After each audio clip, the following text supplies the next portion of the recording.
Assalamualaikum warahmatullahi wabarakatuh. Yang terhormat Profesor Joko Sigit Sayuko, SE, MACC, PhD. Saya sebagai moderator dan kelompok penyaji dari kelompok 6 ingin mempresentasikan hasil diskusi kami pada bab biaya. Adapun nama-nama kelompok pada kelompok 6. Yang pertama ada saya sendiri, Bella Yuda Geriananda dengan akhiran NIM 099, Ika Yuni Hartanti dengan akhiran NIM 107, Rerista Dea dengan akhiran NIM 115, dan Deva Eka Afiza dengan akhiran NIM 118. Selanjutnya pemaparan materi dari kelompok 6. Yang pertama, pengertian. Pengertian biaya tidak dapat dipisahkan dengan pengertian kas dan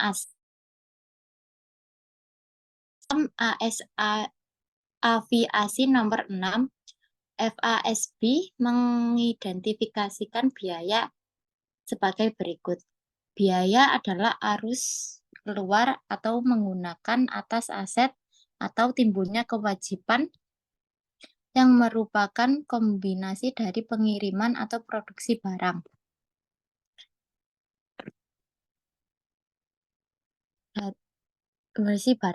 Memberikan jasa atau melakukan kegiatan lain yang merupakan operasi yang sedang berlangsung, entitas besar atau besar. IAI mengidentifikasi biaya dalam standar akuntansi keuangan 2002 sebagai berikut. Biaya adalah penurunan manfaat ekonomi selama satu periode akuntansi dalam bentuk arus kas atau terjadinya kewajiban yang mengakibatkan penurunan ekuitas yang tidak menyangkut pembagian kepada penanam modal. Biaya mempunyai dua karakteristik utama, yaitu satu, aliran keluar atau penurunan aset. Dua, akibat kegiatan yang membentuk operasi utama yang menerus. Jika kewajiban merupakan bayangan cermin aset, definisi biaya oleh FASB merupakan kebalikan dari definisi pendapatan. Pendapatan arahnya masuk, sedangkan biaya arahnya keluar ke satuan usaha.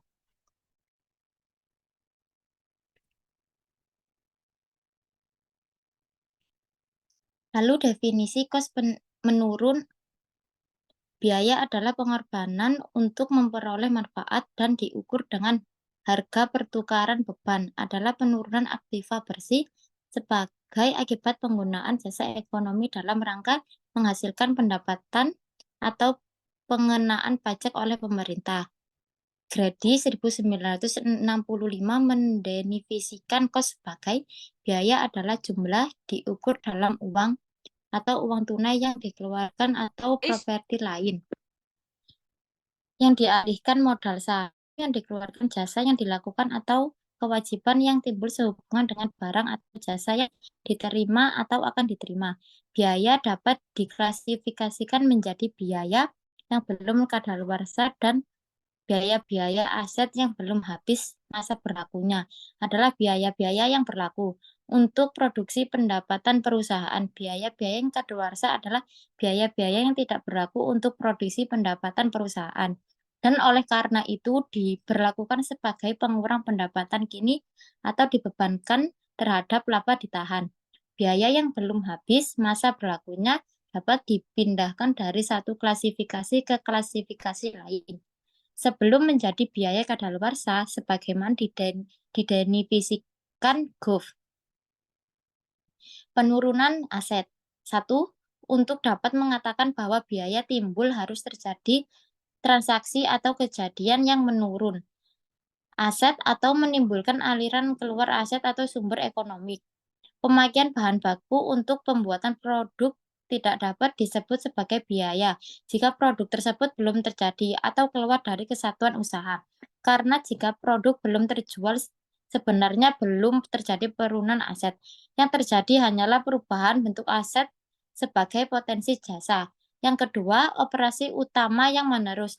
Tidak semua penurunan atau konsumsi aset membentuk biaya. Agar menjadi biaya konsumsi tersebut, harus berkaitan dengan kegiatan utama atau sentral kesatuan usaha. Perusahaan dianggap ingin mendapatkan dan mengukur laba dengan tepat. Harus ada kaitan yang logis antara biaya dan pendapatan. Karena Kenaikan kewajiban. Semua badan otoritatif mendefinisikan biaya tidak hanya dari sudut penurunan aset, tetapi juga dari kenaikan kewajiban. Alasannya adalah agar makna biaya cukup luas untuk mencukupi pula pos-pos yang timbul dalam penyesuaian akhir tahun. Sebagai contoh adalah tarif pengiriman barang oleh perusahaan ekspedisi yang belum dibayar oleh perusahaan.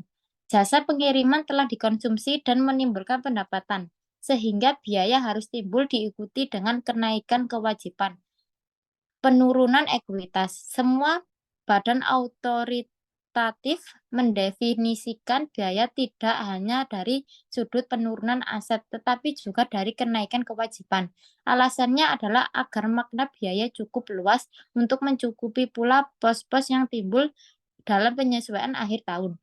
Sebagai contoh adalah tarif pengiriman barang oleh perusahaan. Ekspedisi yang belum dibayar perusahaan, jasa pengiriman telah dikonsumsi dan menimbulkan pendapatan, sehingga biaya harus timbul diikuti dengan kenaikan kewajiban. Selanjutnya, aliran fisis atau moneter. Biaya timbul dari penyerahan atau produksi barang atau dari pelaksanaan jasa memberikan isyarat bahwa FASB memaknai biaya sebagai kejadian fisis. Bila aset diganti dengan barang dan jasa seperti yang disarankan, aliran tersebut jelas menunjukkan aliran fisis. Secara semantik, biaya seharusnya didefinisikan sebagai perubahan atau penurunan nilai sehingga timbulnya biaya harus termasuk pada kejadian moneter. Lalu rugi. Kata-kata kunci yang melekat pada pengertian rugi adalah yang pertama penurunan ekuitas atau aset bersih. Kedua transaksi periferal atau insidental. Ketiga, selain apa yang didefinisikan sebagai biaya atau selain distribusi ke pemilik. Seperti untung, 4 sumber rugi yang didefinisikan FASB adalah FASG nomor 6, paragraf 85. Yang pertama, periferal dan insidental. Yang kedua, transfer non timbal balik. Ketiga, penahanan aset. Keempat, faktor lingkungan. Pengakuan biaya. Pengakuan menyangkut masalah kriteria pengakuan, yaitu apa yang harus dipenuhi agar penurunan nilai aset yang memenuhi definisi biaya atau rugi dapat diakui. Dan masalah saat pengakuan, yaitu peristiwa atau kejadian apa yang menandai bahwa kriteria pengakuan telah dipenuhi. Biaya dan rugi tidak mengalami masalah pembentukan dan realisasi. Oleh karena itu, kriteria pengakuan tidak dibedakan dengan kaidah pengakuan, sehingga masalah pengakuan biaya atau rugi adalah kapan penurunan nilai aset dapat dikatakan telah terjadi atau kapan biaya atau rugi telah timbul, sehingga jumlah rupiah atau rugi dapat diakui. Lalu, kriteria pengakuan. Biaya atau rugi pada umumnya diakui bila mana salah satu dari dua kriteria berikut terpenuhi. Satu, konsumsi manfaat biaya atau rugi diakui. Bila mana manfaat ekonomik yang dikuasai suatu entitas telah dimanfaatkan atau dikonsumsi dalam pengiriman atau pembuatan barang, penyerahan atau pelaksanaan jasa atau kegiatan lain yang mempresentasikan operasi utama atau sentral entitas tersebut. Biaya atau rugi diakui bila mana aset yang telah diakui sebelumnya diperkirakan telah berkurang manfaat ekonomiknya atau tidak lagi mempunyai manfaat ekonomik.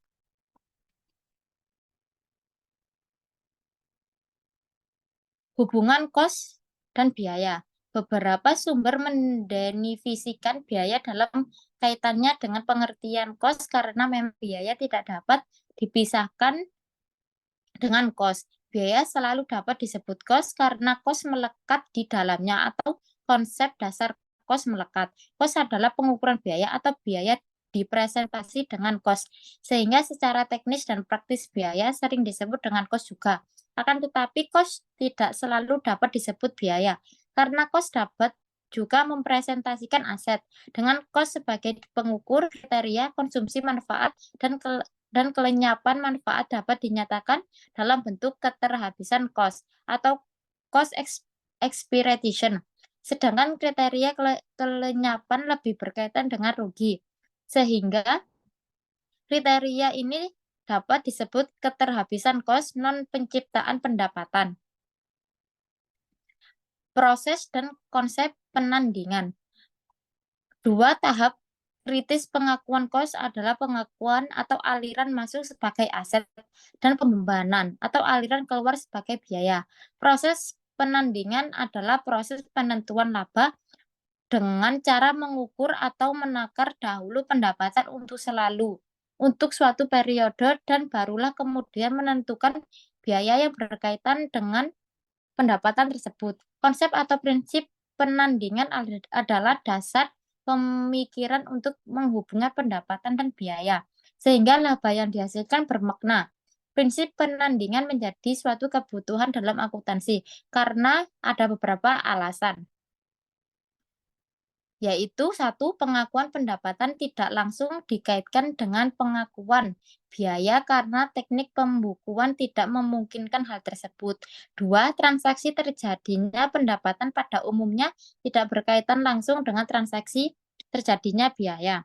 Atas dasar konsep upaya dan pencapaian, konsep menandingkan penyataan bahwa untuk mendapatkan laba periodik dan yang bermakna, maka pendapatan yang diakui untuk suatu periode harus ditandingkan atau diasosiasi dengan biaya yang dianggap telah menciptakan pendapatan tersebut. Membandingkan bukan mengkompensasi. Aliran pendapatan dan kos berbeda dengan keduanya, mencerminkan dua faktor yang berbeda, upaya hasil, sehingga tiap faktor harus menunjukkan secara utuh sesuai dengan fungsinya. Pos yang satu tidak selayaknya dikompensasi dengan pos yang lain. Pos yang satu tidak selayaknya dikompensasi dengan pos yang lain. Penyimpangan terhadap prinsip ini jelas dan mengaburkan faktor penting dalam penentuan laba, walaupun besarnya laba tidak terpengaruh.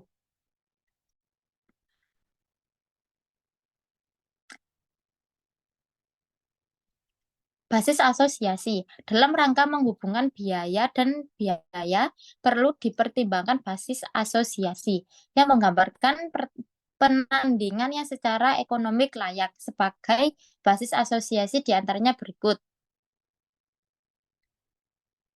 Asosiasi sebab dan akibat. Konsep upaya dan pencapaian menyatakan bahwa biaya merupakan upaya dalam rangka mendapatkan capaian berupa pendapatan. Ini berarti ada hubungan sebab akibat antara biaya dan pendapatan. Oleh karena itu, basis tandingan yang paling masuk akal adalah sebab akibat. Walaupun basis ini lebih merupakan asumsi daripada kenyataan karena dalam banyak hal sulit untuk dibuktikan secara meyakinkan bahwa biaya menyebabkan pendapatan Paton dan Titelton 1970 menyatakan dasar ini adalah yang paling ideal karena paling mempresentasikan konsep upaya dan hasil. Namun identifikasi namun penandingan langsung menghadapi beberapa masalah teknis. Di antaranya yaitu produk akan dipecah menjadi dua komponen, yaitu kos produk yang telah terjual dan kos produk yang belum terjual dan masih menjadi aset perusahaan. Kos yang melekat pada produk terjual akan langsung dibebankan sebagai biaya. Kos sediaan baru dibebankan sebagai biaya jika produk telah terjual.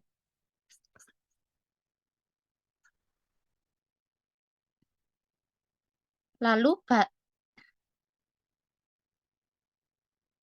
produk usang atau musiman. Masalah lain yang berkaitan dengan penandingan atas dasar sebab akibat adalah adanya produk musiman yang laku dijual.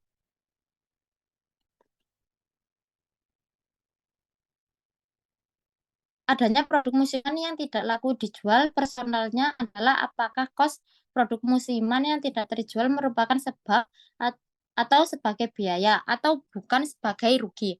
Sediaan akhir yang tidak terjual sebenarnya merupakan upaya, biaya, atau sebab untuk mendatangkan penjualan yang dicapai musim tertentu. Jadi tidak selayaknya kos sediaan yang tidak terjual diberlakukan sebagai rugi. Barang rusak. Kelayakan ekonomik menuntut pertimbangan dengan memperhatikan kondisi yang melingkupi suatu masalah. Bila kerusakan produk merupakan hal yang normal atau bahkan merupakan prasyarat untuk menghasilkan barang dengan kualitas baik, kos barang yang rusak dapat dianggap sebagai upaya menghasilkan pendapatan. Sebaliknya, kalau kerusakan atau cacatnya produk merupakan hal yang tidak biasa terjadi karena kelalaian atau musibah, maka jumlah rupiah tersebut dapat diberlakukan sebagai rugi. Identifikasi kos non-produk. Dalam kaitannya dengan menandingkan sebab akibat, kos non-produksi tidak harus ditunda pembebanannya untuk dikaitkan dengan pendapatan masa datang. Oleh karena itu perlu diadakan alokasi agar dapat dicapai penandingannya yang tepat antara biaya dan pendapatan yang diandalkan. Akuntansi menganggap bahwa kos non-produksi tidak menyebabkan pendapatan karena sulit untuk menelusuri hubungan sebab akibat. Bila kos tidak dapat dikaitkan dengan pendapatan masa depan cukup jelas dan teliti, maka tidak layaklah untuk menunda pembebanan sebagai biaya jika tidak ada kepastian tentang pendapatan masa datang dan dapat dikaitkan dengan kos dan produksi. Bila pendapatan masa datang yang dapat dikaitkan dengan kos non-produksi tidak dapat diantisipasi dengan jelas, atau jika pendapatan semacam itu sangat tidak pasti, kos non-produksi harus diakui sebagai biaya berjalan meskipun tidak berdampak rugi. Ini berarti asosiasi produksi diganti dengan asosiasi periode. Selanjutnya akan dilanjutkan oleh rekan saya. Selanjutnya yaitu biaya antisipasian.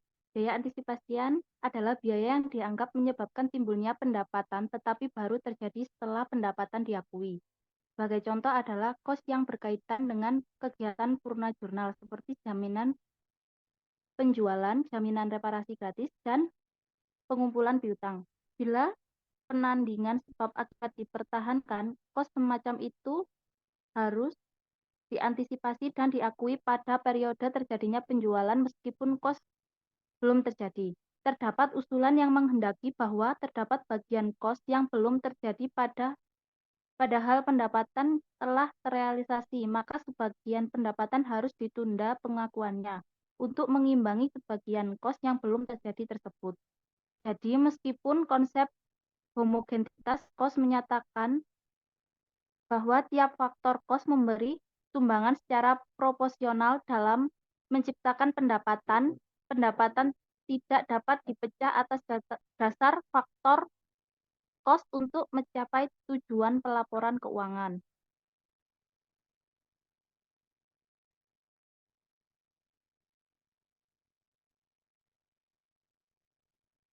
Selanjutnya ada alokasi sistematik dan rasional. Alokasi sistematik dan rasional merupakan proses penandingan dengan periode sebagai penakar pendapatan dan biaya. Proses ini disebut penandingan periode. Dalam pengakuan biaya diasumsi bahwa yang menerima manfaat dari potensi jasa adalah periode bukan produk. Keberatan terhadap penandingan ini adalah bahwa proses alokasi menimbulkan banyak metode alokasi. Sebenarnya adanya berbagai metode alokasi menunjukkan bahwa akuntansi berusaha untuk menyelaraskan pola penerapan kos yang kira-kira mendekati pola pemanfaatan potensi jasa sebagian konsep penandingan yang tepat dapat dicapai. Depresiasi aset tetap merupakan contoh masalah ini. Alasan lain yang mendukung dasar penandingan ini adalah yang pertama, banyak jenis biaya periode yang berkaitan secara tidak langsung dengan pendapatan periode berjalan, sehingga tidaklah terlalu menyimpang dari asosiasi sebab akibat, meskipun kos potensi jasa diakui dan dilaporkan sebagai biaya pada saat potensi jasa tersebut dikonsumsi. Dua, banyak hal memang sulit untuk mencari kaitan langsung antara biaya-biaya tertentu dengan pendapatan. Meskipun demikian, kalau biaya-biaya tersebut memang diperlukan untuk operasi perusahaan secara keseluruhan, maka meretia harus dibebankan pada periode berjalan.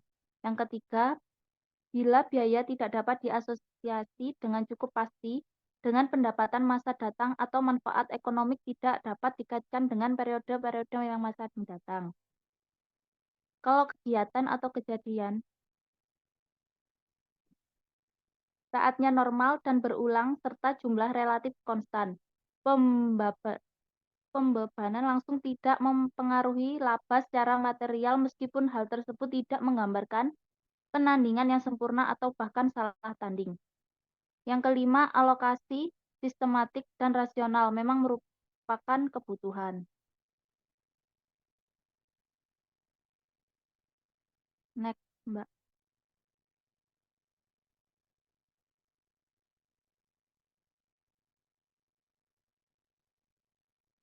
Selanjutnya, terdapat kriteria penangguhan. Kas mempresentasi manfaat ekonomi yang terjadi karena transaksi masa lalu. Kos jasa tidak dapat diperlakukan sebagai rugi maupun tidak dapat menjadi pengurang pendapatan. Kos jasa dapat ditangguhkan pembebanannya walaupun dapat pula dibandingkan langsung.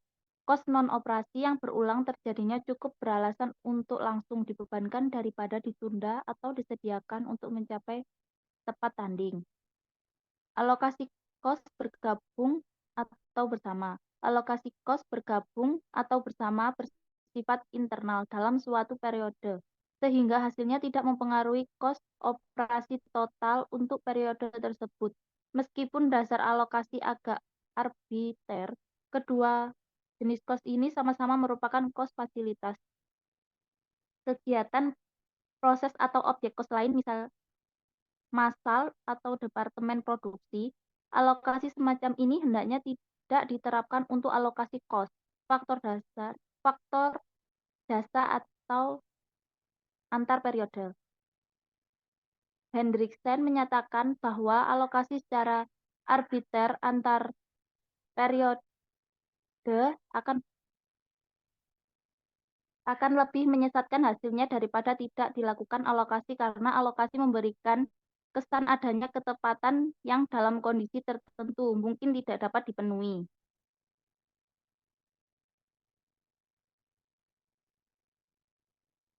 Selanjutnya ada alokasi bukan sarana pemerataan laba.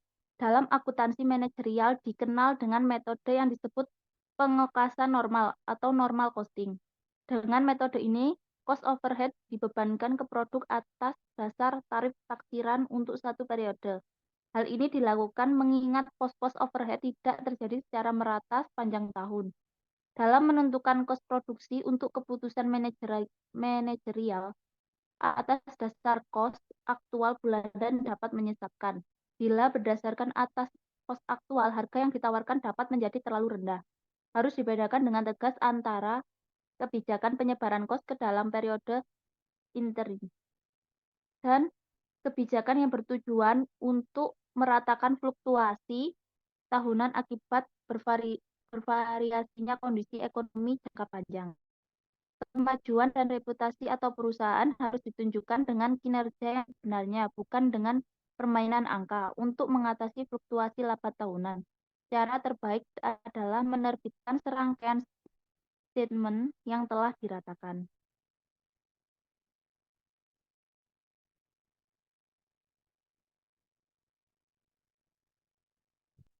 Next, Mbak.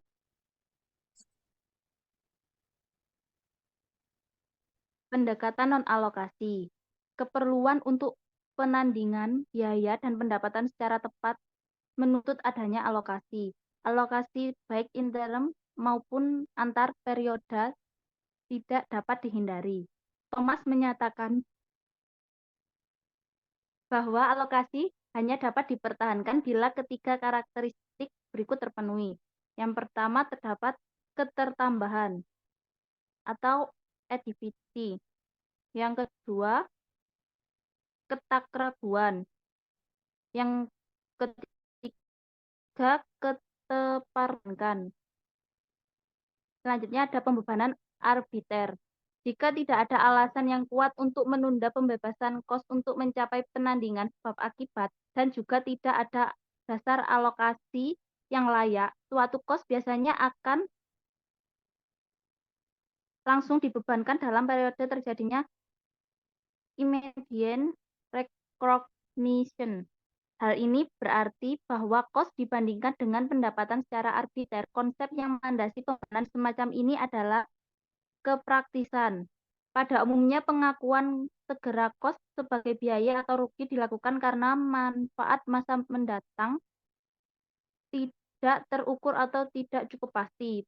Penandingan arbiter tidak selalu berkaitan dengan pengakuan rugi, kos suatu potensi dada akan segera diakui sebagai biaya atau rugi jika terbukti bahwa manfaat ekonomiknya menjadi lenyap atau berkurang.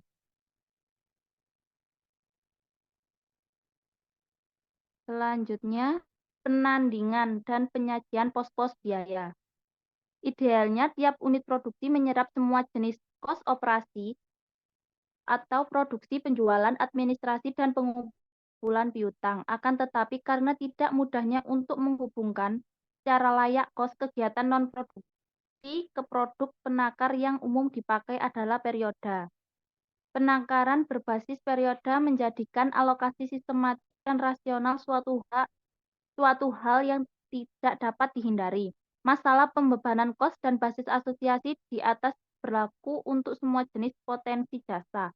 Masalah khusus terjadi dalam hal sediaan dan aset tetap, khususnya fasilitas, yaitu gedung pabrik dan perlengkapan. Berikut ini pada gambar 3.9 yaitu basis asosiasi dan klasifikasi biaya dalam statement laba rugi. Untuk penyusunan statement laba rugi periodik, pendapatan ditakar lebih dulu, kemudian biaya dimasukkan dalam penakar yang sama, sehingga laba yang tepat ditemukan. Penyajian biaya sebagai pendapatan juga mengikuti konvensi dan pos-pos biaya disajikan berdasarkan basis asosiasi.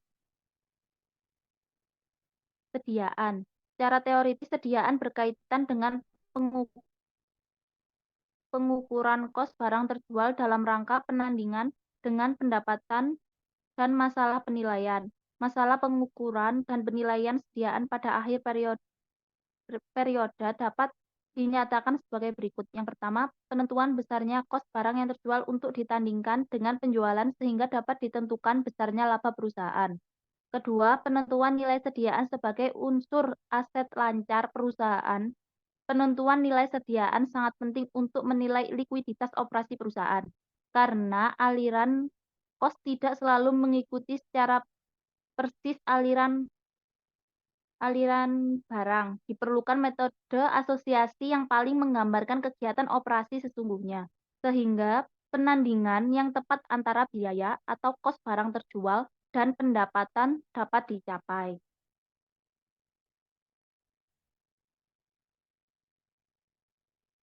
Selanjutnya ada metode asosiasi. Metode asosiasi menjadi basis untuk menentukan unit fisik terjual dan kos yang melekat dengan jumlah rupiah penjualan. Dengan demikian, metode asosiasi dapat pula diartikan sebagai asumsi aliran kos dalam mengikuti aliran proses barang. Dasar pemilihan metode sangat tergantung pada tujuan dan kondisi yang dihadapi perusahaan. Beberapa pertimbangan yang dapat dijadikan dasar pemilihan metode dapat disebutkan sebagai berikut. Yang pertama, bila dimungkinkan, kos harus diidentifikasi dengan unit proses barang yang diukur.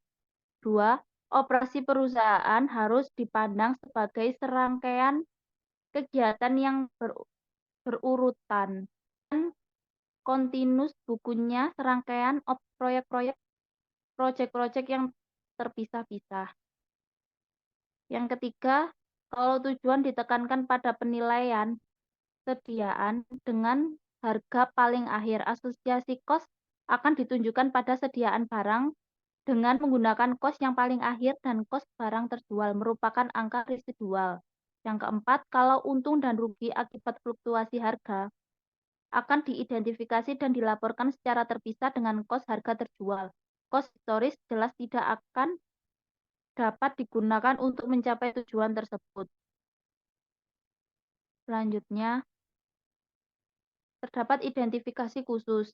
Untuk jenis barang mahal dan perputaran rendah, metode ini sangat cocok untuk tujuan pengendalian di samping tujuan penandingan yang tepat. Namun demikian, metode ini mengandung beberapa kelemahan. Yang pertama, jarang sekali pendapatan khusus ditandingkan dengan kos khusus karena pendapatan perusahaan merupakan hasil dari seluruh upaya perusahaan sebagai kesatuan.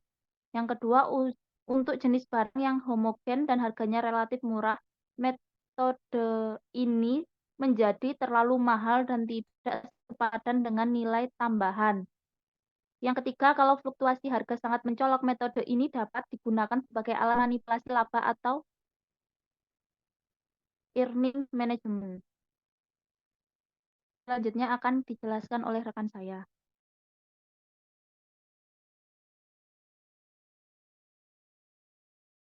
Selanjutnya adalah metode masuk pertama, keluar pertama MPKP.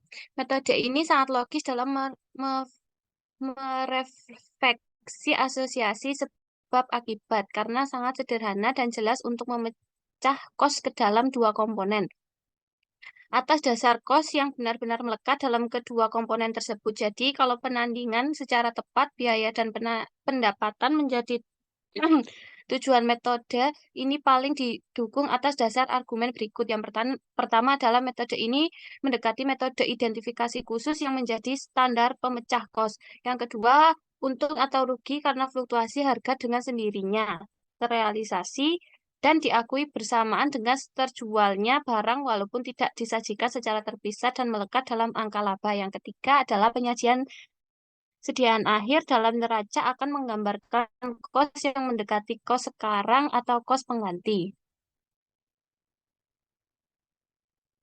Selanjutnya adalah rata-rata berbobot.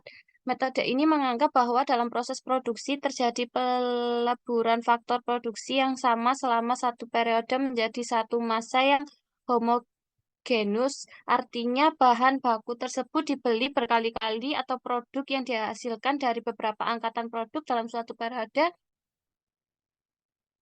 dianggap sebagai satu kesatuan atau massa. Metode ini bersifat netral dalam hubungannya dengan penentuan laba. Metode ini biasanya digunakan jika perusahaan menggunakan sistem sediaan fisis. Metode ini jarang digunakan untuk penilaian dalam rangka pelaporan resmi karena kurang merefleksi konsep penandingan yang tepat. Lalu ada sediaan normal, yaitu metode ini sering disebut dengan metode sediaan permanen. Dengan metode ini dianggap perusahaan melakukan investasi permanen dalam sediaan. Tujuannya adalah penandingan pendapatan sekarang sekaligus meniadakan kebutuhan pelaporan untung atau rugi, menahan sediaan atau fluktuasi harga. Metode ini menyajikan sediaan di neraca dengan harga satuan yang cukup pasti. Lalu masuk terakhir, keluar pertama, metode ini sangat populer di Amerika karena metode tersebut dapat digunakan dalam penilaian tersediaan untuk kepentingan pengisian surat pembentukan pajak atau tax return. Walaupun di satu sisi MTKP mempunyai beberapa keunggulan untuk pelaporan keuangan, beberapa kritik diajukan terhadap metode ini, yaitu antara lain yang pertama penilaian sediaan untuk tujuan penyajian di neraca tidak menggambarkan potensi jasa yang sesungguhnya dan kemungkinan tidak mempunyai arti ekonomik lagi karena kos yang digunakan adalah kos yang sudah pusing.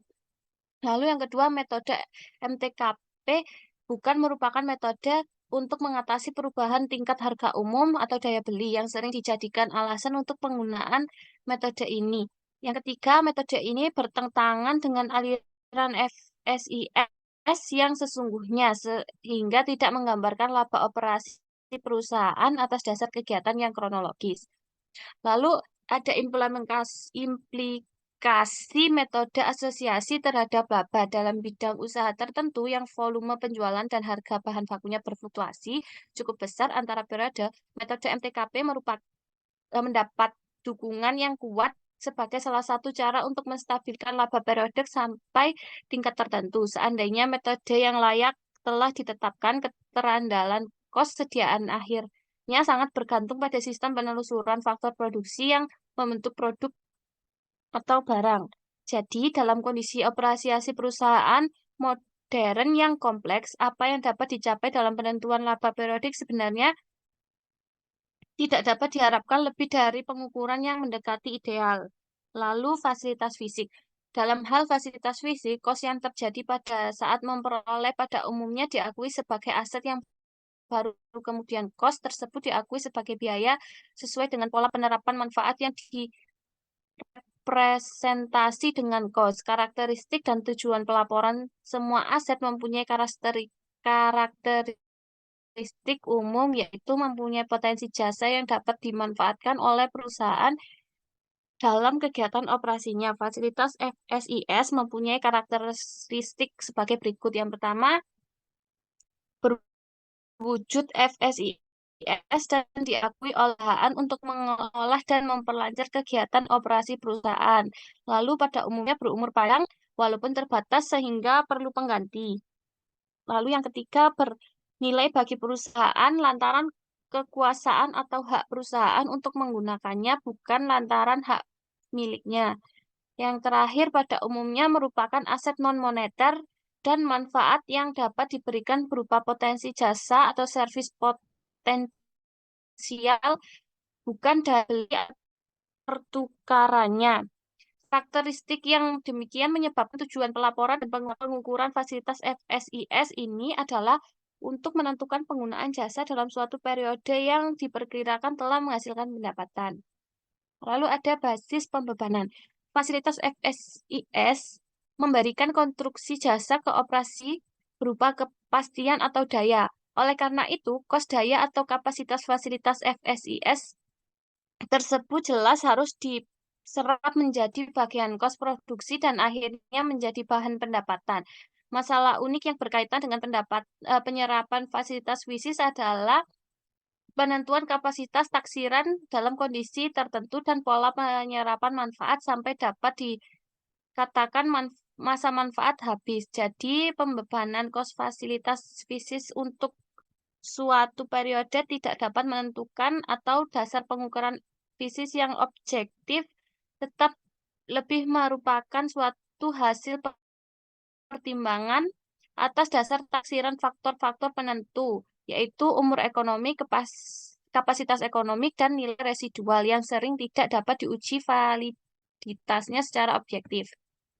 Lalu makna depresiasi, bagian dari kos yang dibebankan untuk periode tertentu disebut depresiasi. Amortisasi untuk aset tak berwujud dan depresi untuk sumber daya alam. Dari segi akuntansi, depresiasi merupakan suatu alokasi kos secara sistematik dan rasional dan jumlah rupiahnya diukur atas dasar bagian kos potensi jasa yang dianggap telah dimanfaatkan dalam menciptakan pendapatan.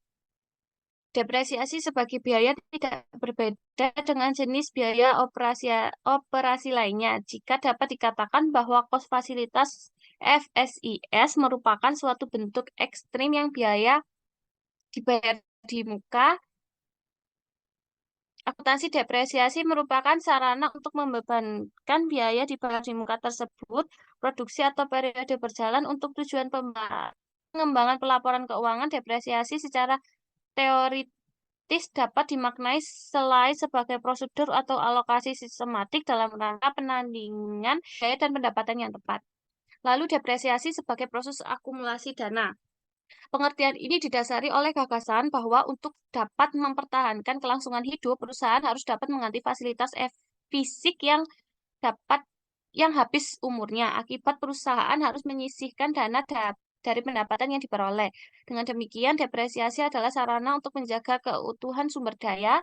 Pengakuan biaya depresiasi tidak mempunyai kaitan langsung dengan masalah penggantian. Lalu depresiasi sebagai pemulihan investasi. Depresiasi sebagai pemulihan investasi secara konseptual sama dengan pandangan di atas, tetapi dianggap bahwa fasilitas FSIS didanai dengan utang. Pengakuan biaya depresiasi tidak mempunyai kaitan langsung dengan masalah penggantian agar perusahaan mampu membayar kembali investasinya, maka harus dilakukan penyisian dana dengan cara mengurangi pendapatan perusahaan sebesar depresiasi. Lalu, depresiasi sebagai proses penilaian yaitu salah satu pendefinisian secara sistematik adalah depresiasi dipandang sebagai penurunan potensial jasa selama periode operasi akibat FSIS konsumsi manfaat atau keusangan teknologis. Dengan demikian, penurunan potensi jasa selama periode dapat dipandang sebagai selisih penilaian antara potensi jasa awal, potensi jasa akhir, baik secara fisik maupun moneter. Bila potensi jasa dipandang sebagai jasa fisik, depresiasi merupakan penurunan jasa fisik karena konsumsi manfaat dalam periode yang diantisipasi. Jadi, sebagai penurunan potensi jasa fisik, depresiasi untuk suatu periode adalah konsumsi jasa fisik yang diukur atas dasar kos historis. Nilai secara tunai. Dengan basis ini, penurunan nilai fasilitas fisik ditentukan dengan cara menghitung selisih nilai secara tunai pada awal dan akhir periode. Nilai ini adalah harga pasar aset yang sama dalam kondisi yang sama sebagai barang bekas. Di sini dianggap bahwa daya beli uang stabil kalau tidak dalam hal tertentu nilai pasar dapat naik sehingga nilai tidak turun atau bahkan menjadi lebih tinggi. Kontribusi pendapatan neto diskonan. Dengan penilaian ini, depresiasi ditentukan dengan cara menghitung selisih nilai diskonan aliran kontribusi pendapatan neto pada awal dan akhir periode. Kontribusi pendapatan neto tambahan aliran kas masuk pendapatan karena adanya investasi fasilitas fisik bersangkutan. Depresiasi sebagai sarana penanding kos dengan kontribusi pendapatan neto. Pendapatan neto di sini adalah pendapatan yang dihasilkan oleh fasilitas FSIS dikurangi biaya pengoperasian fasilitas FSIS. Hal ini didasarkan atas demikian bahwa variasi pendapatan merefleksi variasi penyerapan jasa fasilitas fisik. Dengan kata lain, pola penyerapan sejalan dengan pola kontribusi pendapatan neto. Dengan bermakna ini, kos disebar dalam umur aset atas dasar proporsi atau rasio kos terhadap kontribusi pendapatan neto total sebagai berikut. Berikut ini adalah contoh rumusnya. Lalu metode alokasi. Metode yang paling rasional adalah metode yang mendasarkan diri pada aliran penyerapan kapasitas jasa tersebut. Dengan kata lain, metode yang paling tepat adalah metode unit produksi atau production or output method. Kesulitan utama yang dihadapi metode ini adalah penentuan kapasitas total yang dapat dihasilkan selama umur ekonomik aset bersangkutan. Kebanyakan situasi, metode perhitungan depresiasi tahunan secara garis lurus merupakan metode alternatif yang paling banyak digunakan dalam praktisannya dan juga karena dalam banyak hal penyerapan tiap periode cukup seragam. Keberatan terhadap metode garis lurus terletak pada sifatnya yang mengabaikan hubungan antara tingkat kembalian investasi atau rate of return dan sisa nilai investasi. Jadi yang paling diperlukan adalah suatu kebijakan depresiasi yang sistematik logis didasarkan atas berbagai kemungkinan dan faktor melingkupi fasilitas FSIS yang bersangkutan. Lalu hubungan depresiasi dan laba. Pada pembahasan sebelumnya bahwa mengaitkan depresiasi dengan kontribusi pendapatan neto sama dengan melakukan imputasi pendapatan neto sama dengan melakukan imputasi pendapatan. Ini berarti besarnya biaya depresiasi bergantung pada besarnya pendapatan dalam periode tertentu. Implikasinya adalah dalam hal pendapatan cukup kecil akan terjadi semacam penundaan biaya depresiasi atau tahun gemuk menutup tahun kurus. Meskipun depresiasi telah diprogram secara sistematik dan rasional, depresiasi hendaknya ditunda pembebanannya karena pendapatan tidak menutup biaya. Jadi meskipun tetap dituntut oleh menaksir depresiasi tahunan secara sesama, rasional, dan objektif, hendaknya tidak ada pikiran sama sekali untuk mempengaruhi besarnya laba. Lalu koreksi terhadap kesalahan taksiran. Program depresiasi harus direvisi bila mana kenyataan jelas menunjukkan bahwa revisi tersebut diperlukan. Yang penting adalah semua penyesuaian yang berlaku turut harus dilaporkan melalui statement laba rugi. Jadi, pemberhentian dari penggunaan sudah pasti terjadi karena kos yang melekat pada fasilitas tersebut juga harus dihentikan. Artinya tidak dapat lagi dibebankan produksi setelah pemberhentian. Mengkapitalisasi rugi pemberhentian sama saja dengan menyangkal adanya rugi tersebut. Kos yang harus dibebankan ke operasi selama umur fasilitas FSIS yang baru adalah terbatas karena kos unit baru tersebut jika suatu fasilitas FSIS tidak lagi digunakan dan kemungkinan memperbaiki relatif kecil, maka penghapusan seluruh sisa itu dapat dibenarkan meskipun fasilitas tersebut belum dibongkar. Karena kos yang harus dibebankan ke operasi selama umur fasilitas FISIS yang baru terbatas pada kos tersebut. Sisa kapasitas fasilitas FISIS selama tidak menambah daya atau kapasitas fasilitas FISIS baru. Selanjutnya akan dilanjutkan.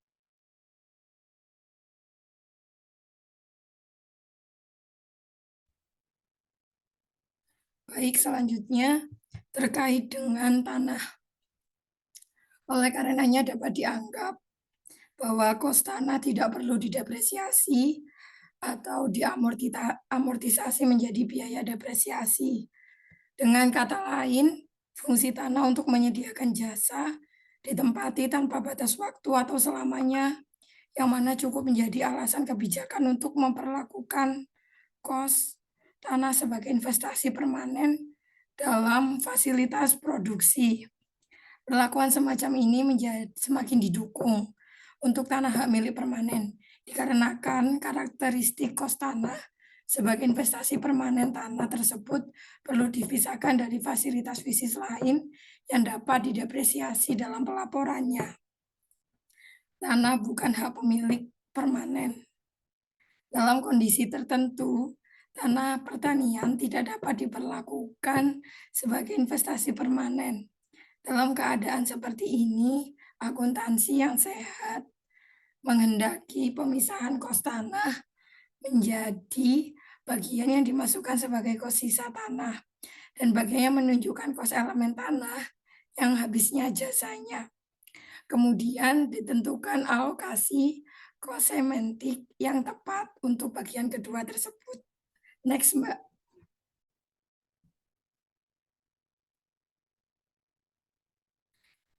Untuk selanjutnya ada sumber daya alam dan aset tak berwujud, yang mana sumber daya alam atau dikenal dengan natural resource yang akan habis melalui penambangan dan tidak dapat diperbaharui seiring dengan aset habis pakai.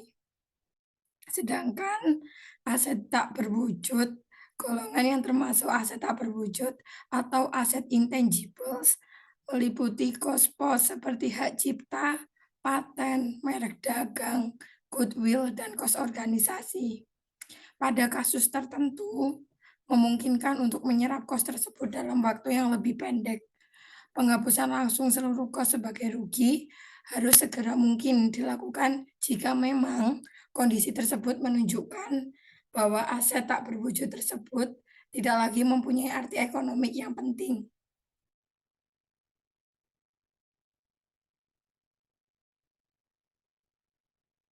Dan yang terakhir yang tak kalah penting dari biaya yaitu goodwill.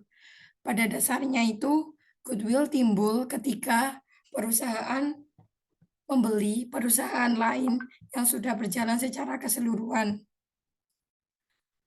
Goodwill merupakan selisih lebih jumlah rupiah tunai atau setaranya yang dibayarkan oleh perusahaan pembeli di atas nilai pasar wajar atau nilai buku kekayaan FISIS.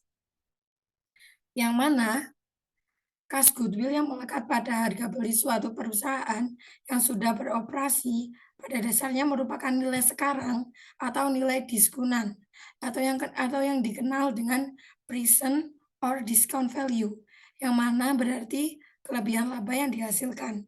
Dengan demikian, sangat masuk akal jika kos yang diperhitungkan sebagai goodwill harus diserap dan dibebankan ke pendapatan selama kurun waktu yang dijadikan dasar dalam mempertimbangkan kos pemerolehan perusahaan, yang mana goodwill merupakan kelebihan residual yang meningkat pada perusahaan secara menyeluruh. Maka dari itu, goodwill itu sebenarnya tidak dapat diakui dalam suatu akun debit dan dimaknai sebagai akun penilaian induk atau master valuation account, yang mana hal ini berdampak pada semua aset sebagai kesatuan, yang mana tidak kalah penting juga fungsi goodwill dianggap sama dengan fungsi premium investasi dalam obligasi atau cadangan penghapusan piutang. Yang terakhir dalam subbab sediaan atau biaya ini yaitu kos organisasi. Beberapa pengeluaran yang terjadi sebelum perusahaan mulai beroperasi biasanya ditampung dalam satu akun menjadi kos pendirian atau kos organisasi yang disebut dengan organization cost.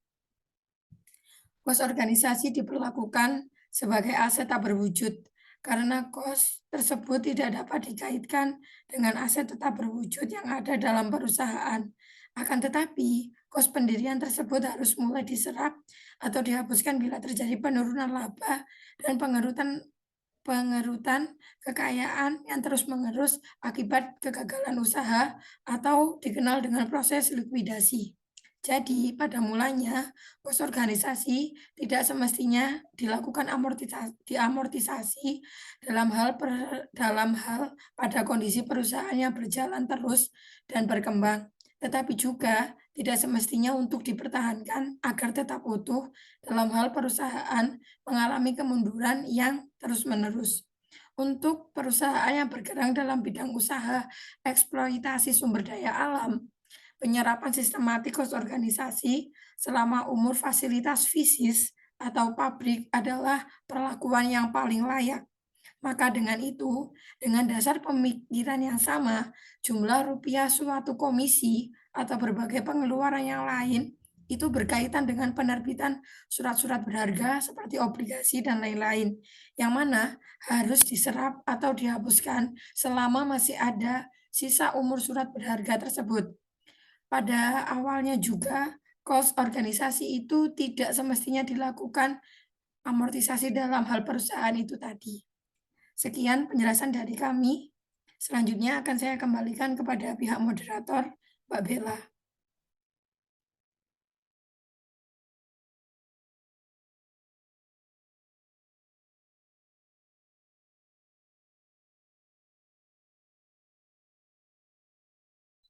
Baik, kesimpulan, biaya memiliki dua karakteristik utama, pengurangan aset atau kenaikan kewajiban dan keterkaitannya dengan operasi utama.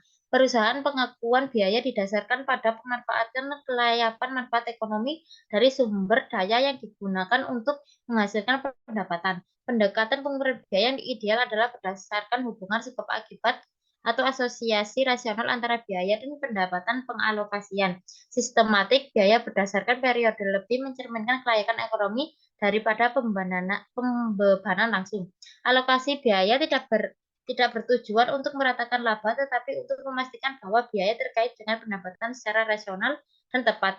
Alokasi biaya antar periode penting untuk mempresentasikan manfaat ekonomi aset secara akurat, serta untuk pengelolaan keuangan yang lebih baik. Depresiasi adalah proses sistematis yang mengalokasikan biaya aset tetap secara rasional seiring waktu, bukan hanya untuk akumulasi dana atau pemulihan investasi, tetapi untuk menilai penurunan nilai aset dalam rangka mendatangkan pendapatan dalam suatu periode. Konsep depresiasi juga berlaku untuk hak tak berwujud, sumber alam dan tanah yang terbatas manfaat ekonomiknya. Goodwill atau muhibah dapat diinterpretasikan sebagai kemampuan melaba di atas normal, atribut spesifik yang dapat dipisahkan atau akun penilaian induk. Kos organisasi harus selera mulai diamortisasi manakala ada tanda-tanda penurunan atau penciutan yang berlanjut, baik dalam laba lingkup kegiatan maupun model perusahaan. Terima kasih atas presentasi dari kelompok 6. Saya ucapkan wassalamualaikum warahmatullahi wabarakatuh.